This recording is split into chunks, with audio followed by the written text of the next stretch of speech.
And roll it. ESPN1420.com, the He-Man and the G-Man, Football 101. We're going to talk a little football throughout the course of the year. G, before we get into our very first video, what's one of the things from a football standpoint that you think fans think they know, but they really don't know? Well, we start in different manners, Steve. We talk about, what Cajuns are looking for coming out of two-a-days, and then we start getting into football. And we talk about the zone read, a couple of different ways that the zone read and different read plays are. We also talk defensively about, what we see or what the guys are seeing and what you can see from the stands defensively. And everybody thinks they know, but maybe they don't. And so we'll talk about secondary alignment. We'll talk about linebacker alignment. We'll talk about a tip to see who's coming, whether or not they're coming.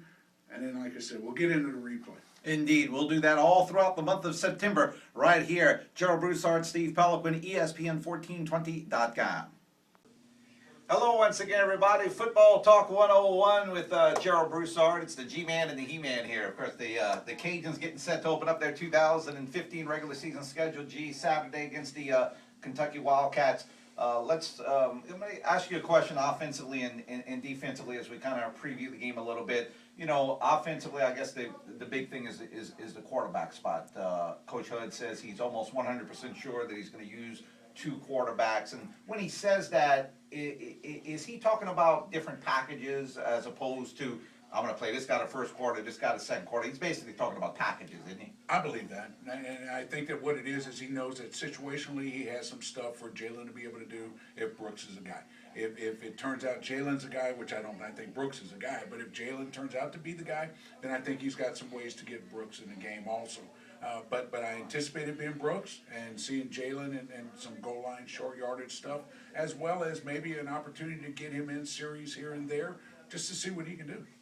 Defensively, and I'm not making excuses for them right off the bat. It is what it is. I mean, they lost two great defensive tackles from last year in Juice Hamilton and Christian Ringo, and some new defensive coaches coming in. Now, you know better than most people involved in coaching did. That takes some time to get used to a new coaching staff, doesn't it? Yeah, it does, and you've got a whole new staff, a lot of new voices. You've got some new players in there, and some expanded roles by some guys, and so I think it's going to take a little time.